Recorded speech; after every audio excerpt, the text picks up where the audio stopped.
तो जी आज की हमारी क्लास है, यहाँ पे चलते हैं हम। लास्ट टाइम हमने पढ़ा था, अरे पढ़ी थी, अरे क्या होता है। तो अरे हमने कहा था कि हम अरे का भी कोई नाम रखते हैं, जैसे अपना नॉर्मल वेरिएबल का नाम रखते हैं। लाइक मैंने कह दिया कि अरे 1 या माई अरे या जो भी रखना है आपने।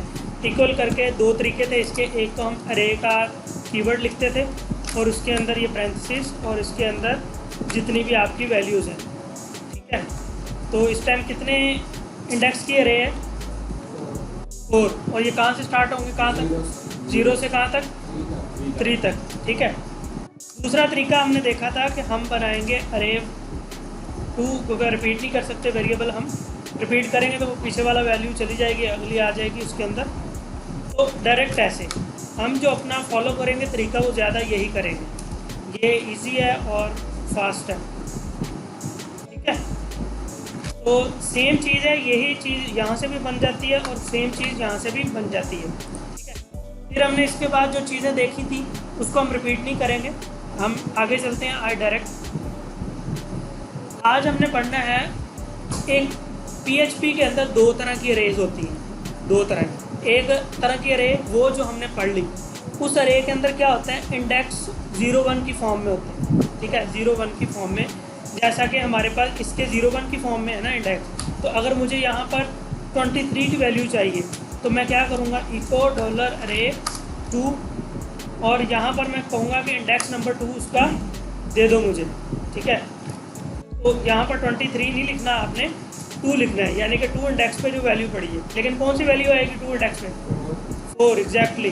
तो मुझे 1 लिखना है तो फिर जाके 23 आएगी। तो यहाँ पर हम देखते हैं, इसको रिफ्रेश करके 23 मेरे पास वैल्यू आ गई, ठीक है।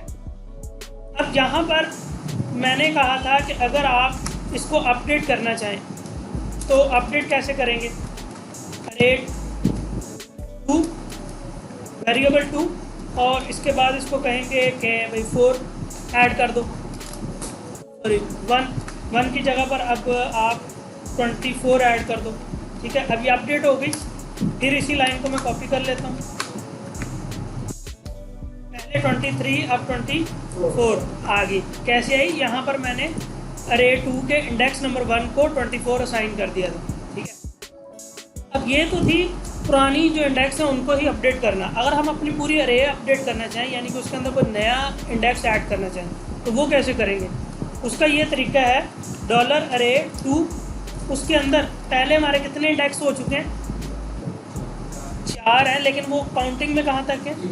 3 तक। तो अब कौन सा आगे आता है? 4। तो 4 को मैं कहूँगा 44। अब हमारी अरे हम थोड़ा सा देख लेते हैं जल्दी से। प्रिंट आर $array2, तो हमारी अरे के कितने इंडेक्स हो गए? 4 पे 44 आ गया। क्लियर है? अब प्रॉब्लम ये है कि आपको पता ही नहीं है कि आपकी अरे के अंदर पहले कितने इंडेक्स हैं। सम केस ऐसा है कि आपको पता ही नहीं है कि आपकी अरे के अंदर इंडेक्स कैसा है, कौन सा। हमें पता ही नहीं है कि 4 है, 5 है, 10 है, 11 है, हमें नहीं पता। उस केस में क्या करेंगे, हमने इसको ब्लैंक छोड़ देंगे, ठीक है। हम इसको ब्लैंक छोड़ देंगे। फिर PHP का ये फंक्शन है, फीचर है, जब ब्लैंक छोड़ दें वो खुद ही डिटेक्ट करता है कि लास्ट टाइम मेरे पास कौन सा था वेरिएबल, वो इंडेक्स, सॉरी, वो उस इंडेक्स से 1 प्लस करके आगे खुद ही चला जाएगा। तो रिज़ल्ट सेम। रिफ्रेश किया मैंने, रिज़ल्ट आपके पास 4 पे सेम। ये तो हो गया, खुद ही पता लगा लेगा, ठीक है। एक बात, अब ये पता कैसे लगाता है? ये जो सबसे पूरे इंडेक्स के अंदर सबसे बड़ा नंबर होता है उसको गेट करता है। सबसे बड़ा जो इंडेक्स होता है वो 4 है, 5 है, 12 है, 2 है, 10 है, 100 है, जो भी है। अब यहाँ पर एक मसला भी है। मसला ये है, अगर मैं यहाँ से कोई गलत इंडेक्स दे दूँ, लेट्स सपोज 13 दे दिए। पहले कितना था? 0 1 2 3 के बाद 4 आना चाहिए था, लेकिन मैं चला गया 13 पे, ठीक है। अब ये क्या करेगा, कहेगा ठीक है आपकी मर्ज़ी, आपने 3 के बाद 4 को नहीं अडॉप्ट किया, आप 13 पे चले गए, कोई मसला नहीं। अब आपके इंडेक्स नंबर कौन कौन से हैं? 1 2 3 यहाँ पर और 13, और टोटल आपके सेल कितने? 2 3 4 5 सेल हैं, क्योंकि 4 ये वाले और 5वां ये वाला जो ऐड हो गया, 5 सेल, लेकिन इंडेक्स कितने हो गए, 0 से लेके 13 तक। अब उसके अंदर गैप आ गया, ठीक है। जब ऐसा सिनेरियो आ जाए, गैप आ जाए, अब देखो, अब यहाँ पर आगे कोड लिखते हैं। अब मैं दोबारा एक वैल्यू ऐड करना चाहता हूँ। अब की बार मैं उसे नहीं बताता कि वैल्यू कहाँ पे ऐड करनी है। अब क्या करेगा, कोई अंदाज़ा लगाएं क्या? 13 के बाद 14 कर देगा, वो सबसे बड़ा नंबर पिक करेगा। वो ये नहीं देखा कि जो गैप आया उसको कवर करूँ मैं, नो, गैप वाला सीन ही नहीं। तो दोबारा अरे प्रिंट करवाओ, खुद वैल्यू देंगे। तो 0, 1, 2 एंड उसके बाद 3, 13 एंड 14। क्लियर हो गए यहाँ तक ऑपरेशन? ये ऑपरेशन है अरे के, आपको समझ आ गया? अब अगर आप चाहते हो कि मैं काउंट करूं कि मेरी अरे के अंदर कितने सेल्स हैं, काउंट करना है, तो सिंपल आपको लिखना है काउंट का मेथड, फंक्शन है ये काउंट का। ये फंक्शन क्या लेता है, पैरामीटर लेता है, एक पैरामीटर मीन की कोई चीज़ लेता है। वो चीज़ क्या है, अरे 2, ठीक है। मैंने इसको अपनी अरे पास कर दी, इसको काउंट को। तो ये रिटर्न क्या करेगा, रिटर्न मीन कि यहाँ पर रिप्लेस क्या होगा, कोई भी नंबर, और वो इको को मिल जाएगा। समझ लग रही है? इसका ये भी एक तरीका है करने का। मैं इसको यहाँ पर कहूँ काउंट का वेरिएबल, और इसको वैल्यू दे दो कौन सी, $2, और बाद में मैं इस काउंट को प्रिंट करवा दूँ। ये 2 लाइनों का मतलब वो नीचे वाली एक लाइन ही है, तो इन 1 कर दिया मैंने शॉर्टकट। तो शॉर्टकट अभी से सीख लो। इसके अंदर किया क्या है, काउंट फंक्शन क्या करेगा, अरे के इंडेक्स काउंट करेगा, सेल्स कितने हैं वो सेल्स काउंट करके इको को दे देगा, और इको उसको प्रिंट करवा देगा। तो आगे चल के देखते हैं 6, ठीक है। ये 1 अरे का आ रहा है, इसके आगे अगर हम BR डाल दें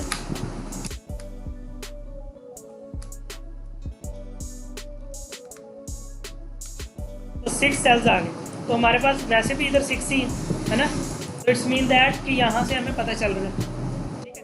अच्छा, यहाँ पर आप एक अपनी टेक्निक भी लगा सकते हो, लेकिन PHP ने फीचर दिया तो हम उसको यूज़ कर रहे हैं।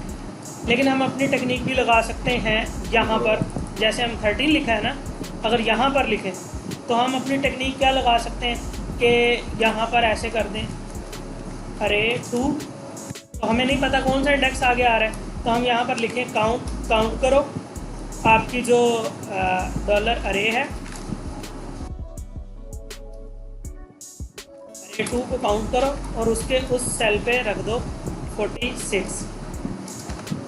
ये क्या टेक्निक है, अरे 2 के तो कौन से सेल पे मैं जा रहा हूँ, यहाँ पर मैंने कहा काउंट करो, वो काउंट करेगा। कौन सा सेल होगा, 6, तो 6 यहाँ पे मिल जाएगा इसको, तो इसके 6 नंबर सेल पे क्या आ जाएगा, 46। ये भी टेक्निक यूज़ कर सकते हैं, लेकिन ये रिकमेंडेड नहीं है। बिकॉज रिकमेंडेड इसलिए नहीं है, कभी सेल आगे पीछे हो जाते हैं, जैसे ये 13 आ गया है ना, बीच में से गैप आ गया, तो गैप की सूरत में ये वाली टेक्निक आपकी फेल हो जाएगी। बस वैसे ही मैं आपको ये बता रहा हूँ कि आप ऐसा भी कर सकते हैं। तो बेहतर तरीका यही है, ये वाला खाली छोड़ दो, वो खुद ही लगा दे, उसका असर करते हैं। क्लियर हो गया? ये तो थी आपकी एक टाइप की रे। मैंने स्टार्ट में बात की आज के लेक्चर में कि हमारे पास PHP के अंदर 2 तरह की रेज होती हैं। ये सारी जितनी भी हमने पढ़ी है ये सारी एक तरह की रे। अब दूसरी रे कैसी होती है, उसके अंदर इंडेक्स नहीं होते, उसके अंदर इंडेक्स नहीं, उसके अंदर एक की होती है और एक वैल्यू होती है, की वैल्यू, ठीक है। आप की प्रेस करते हो वो वैल्यू देता है, आप की लिखते हो उसके अगेंस्ट वैल्यू डालते हो। उस अरे को कैसे बनाना है, नेम लिखने का वही तरीकाकार है। मैंने इसे कहा कि माई अरे आ गया इक्वल, यहाँ तक सेम तरीका है। अब यहाँ पर डिफरेंस क्या है, यहाँ पर हम कीज़ बनाएंगे। कीज़ कैसे बनाएंगे, मैंने कहा कि मेरी की है नेम और इक्वल ग्रेटर देन, और आगे है इसकी वैल्यू इरफान। ये मेरी ये मेरा एक इंडेक्स है, एक वैल्यू है, इसकी की क्या है नेम और वैल्यू क्या है मोहम्मद इरफान। अब आगे मैं कर सकता हूँ कोमा, कोमे के बाद मेरे पास सेकंड की है, मैं इसको कह देता हूँ लाइक एज। तो इक्वल ग्रेटर देन, यहाँ पर एज आ गई। अच्छा, यहाँ पर भी आप फ्लेक्सिबल है, ये नहीं कि आपने पहले वैल्यू एक स्ट्रिंग की रखी है तो आगे आपने स्ट्रिंग की ही रखनी है, आप जो मर्जी रख सकते हो। अगली की पे मैं वैल्यू रख रहा हूँ इंटीजर की, तो मैं इंटीजर कर देता हूँ। सॉरी, बाहर आ गए ये। अब इस टाइम मेरे कितने सेल हैं? 2। अगर हम इसको काउंट करके देखें, हम कहते हैं काउंट, तो BR भी लगा लेते हैं।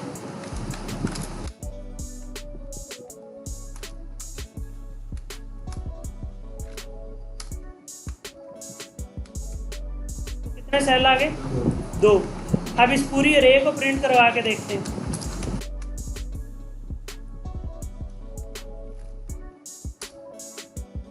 ठीक है, अब पूरी अरे के अंदर नेम के अगेंस्ट मोहम्मद इरफान, एज के अगेंस्ट 25। अब इसको गेट कैसे करना है? अब अगर मैं आपको कहता हूँ कि मेरा नेम प्रिंट करके दिखाओ अकेला एज अ वेरिएबल, कैसे करोगे? इको माई अरे, यहाँ पर आगे हम इंडेक्स नंबर देते थे ना, अब हमें इंडेक्स नंबर नहीं देना, की देनी है। तो भाई मेरी नेम वाली की ले आओ,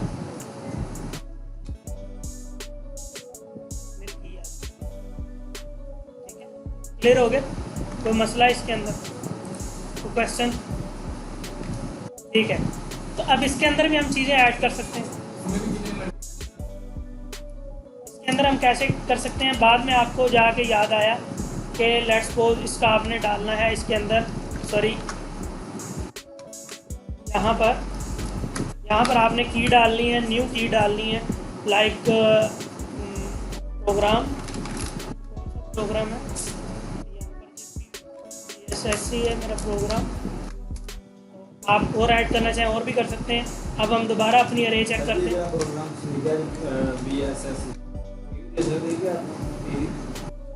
तो यार प्रोग्राम जो आप प्रोग्राम मैट्रिक है, मैट्रिक लिख दो। ये स्टडी वाला प्रोग्राम है जो आपका पढ़ा है आपने, मैंने ये पढ़ा है तो मैंने ये लिख दिया। नेम आ गया, एज आ गया, प्रोग्राम भी आ गया। तो जितने आपको चाहिए आप उसके अंदर ऐड करते जाएंगे। हाँ, जहाँ पर इंडेक्स लिखते थे ना, अब यहाँ पर आपने इंडेक्स की बजाय क्या करना है? की लिखनी है अपनी, तो की लिख के आगे जाते जाएं, जितनी मर्जी उसके अंदर चीज़ें ऐड करते जाएं। बनाने के बाद बनाते हुए भी ऐड कर सकते हैं, ये नहीं है कि आप ये बाद में ही ऐड करनी है, बनाते हुए ऐड कर लें आप, कोई मसला नहीं। जितनी मर्जी लंबी चौड़ी अरे ले जाएँ। बेहतर जो लंबी अरे होती है आपके पास, उसको लिखने का ये तरीका होता है आपके पास। लाइक अब हम एक अरे बनाते हैं एम्प्लॉय की, ठीक है? तो बल्कि हम अब एक ना छोटा सा एग्जांपल करते हैं, इसको हम कर देते हैं एक बार बंद। तो यहाँ पर हम आते हैं,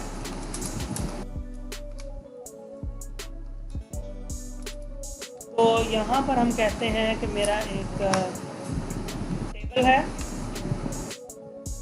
टेबल के अंदर TR है, TD है, TD के अंदर मैं कहता हूँ कि SR नंबर,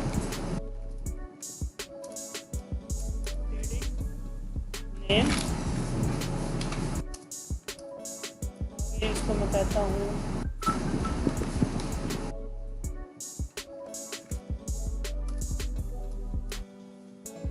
नेम डेजिग्नेशन, और सैलरी लिख लेते हैं काफ़ी, और इसके बाद हम लिख लेते हैं उसके बारे में कुछ और, एक्शन लिख दो। चलो जी, अब हमें यहाँ पर क्या चाहिए? अपना TR चाहिए। इससे पहले हम यहाँ पर अपनी एक अरे बना लेते हैं। तो अरे बनाने लगा हूँ, मैं कहता हूँ कि मेरी एम्प्लॉय की एक अरे है,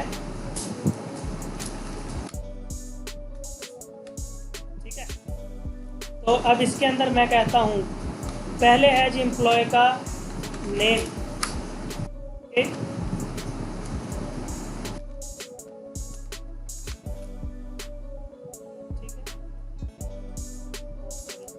आएगा। फिर मैं कहता हूँ कि उसका क्या है,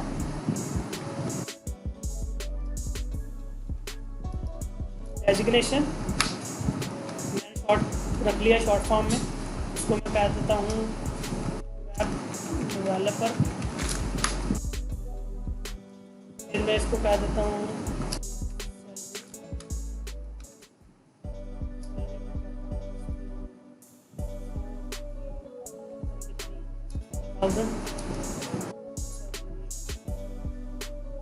एक्शन को ब्लैंक छोड़ देते हैं। एक्शन हमें वो HTML का चाहिए, डिलीट और इंसर्ट वगैरह का ऑप्शन।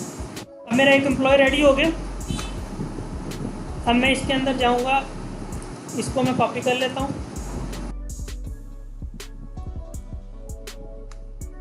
SR की जगह पे 1, नेम की जगह पे इको एम्प्लॉय, ठीक है। और डेजिग्नेशन की जगह पे, सैलरी की जगह पे यहाँ पर DS एंड यहाँ पर सैलरी। ओके, तो हर चीज़ रेडी होगी। यहाँ पर हम थोड़ा सा बॉर्डर डाल लेते हैं।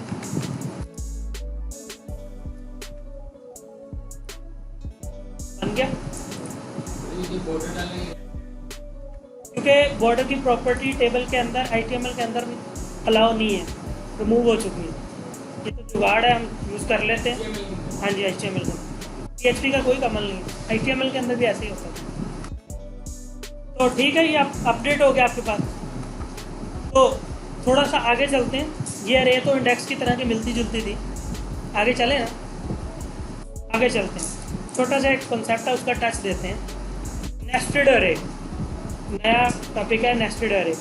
अरे के अंदर अरे, अरे के अंदर अरे। लेट्स सपोज आपके पास 5 एम्प्लॉय हैं।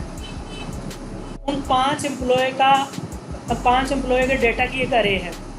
ये तो एक अरे है ना, आपके पास 5 अरेज हैं, ठीक है, और वो मिलके एक एम्प्लॉय का डेटा बन रही, तो उसको कहते हैं नेस्टेड अरे। यानी कि अरे के किसी इंडेक्स पर नहीं अरे। मिसाल के तौर पे अगर हम ये बात कर रहे हैं ना, मैं इसको कहता हूँ आउटर अरे। थोड़ा सा हम ऊपर जाके कॉन्सेप्ट समझ के आते हैं, फिर नीचे आएंगे। यहाँ पर आ जाओ। यहाँ पर मैं कहता हूँ डॉलर आउटर अरे,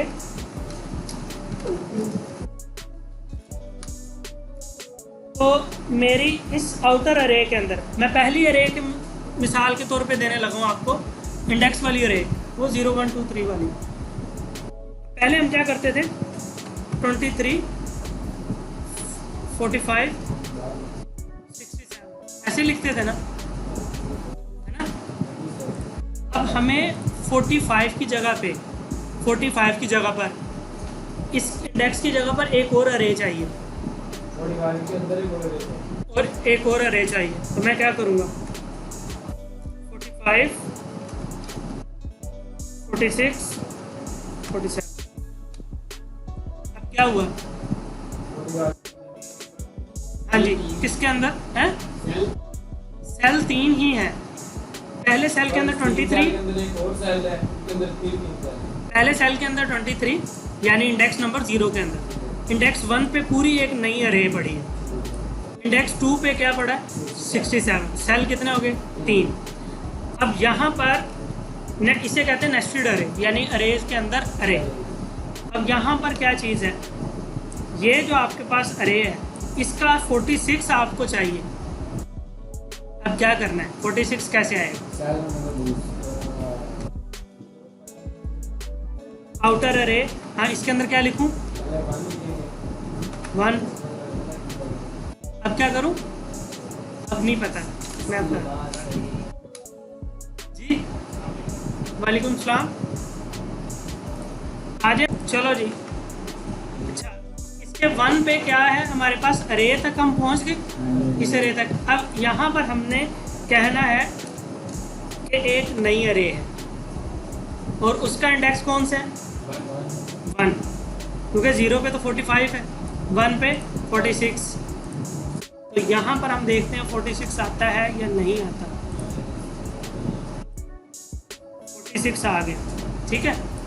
तो यही चीज़ है, इसे कहते हैं नेस्टेड अरे। 46 के अंदर एक और अरे, और फिर उसके आगे लिखते हैं, जाते जाओ, हाँ, जहाँ तक मर्जी जाए।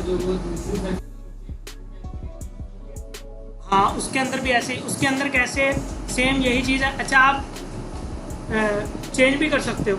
कैसे कर सकते हो, यहाँ पर मेरी इंडेक्स वाली रे है ना आउटर, इनर अरे जो है वो मैं दूसरी बना सकता हूँ की वैल्यू वाली। तो मैं कह देता हूँ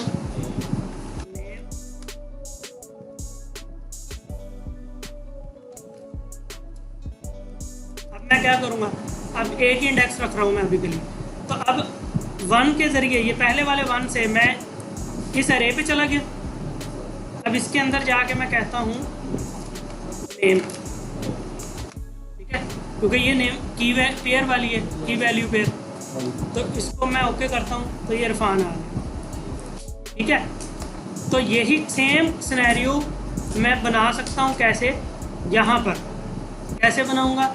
ये मेरी एक अरे है, इसको मैं यहाँ से किया कट, नई अरे बनाई। अब ये मैं समझ रहा हूँ कि ये मेरी की वैल्यू पेयर नहीं है, ये मेरी इंडेक्स वाली अरे है। इसके अंदर मैं कहता हूँ पहले इंडेक्स पे आपके पास ये चीज़ पड़ी हुई है, ठीक है, पहले इंडेक्स पे कोमा, दूसरे इंडेक्स पर आपके पास नया रिकॉर्ड पड़ा है। तो नया रिकॉर्ड कौन सा है, उसका नाम चेंज कर लेते हैं,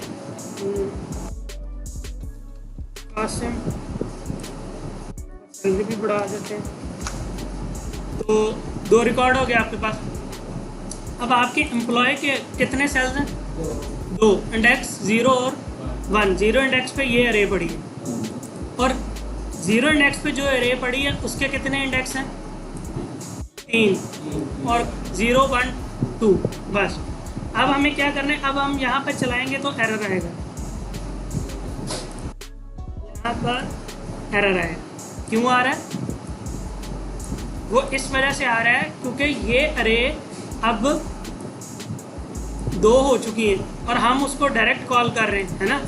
तो हमें यहाँ पर क्या करना है, उसको कहना है कि इसके 0 इंडेक्स पे जो पड़ा है डेटा वो ले आओ, ठीक है। तो इसी तरह इसको मैं कह देता हूँ, अब ये सही चलेगा, ठीक है।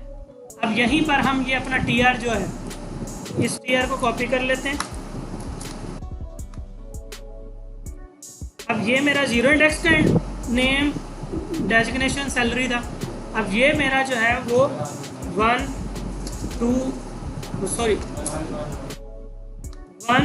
and 1, ओके, आ गया रिकॉर्ड। अब आप इसके अंदर ऐड करते जाएं, इधर से भी ऐड करते जाएं और इधर से भी बढ़ाते जाएं, आपका डाटा बढ़ता जाएगा, जितने मर्जी ऐड करें। ये तो अभी हम हार्ड कोडेड ऐड कर रहे हैं ना, और हार्ड कोडेड ही डिस्प्ले करवा रहे हैं। आगे चल के ये भी हम कोडिंग से करवाएंगे, ठीक है। तो ये सही है, समझ लगी आपको इस चीज़ की, नेस्टेड अरे की। तो आज का हमारा टॉपिक नेस्टेड अरे था। तो नेस्टेड अरे की प्रैक्टिस कर लेनी है आपने जाके।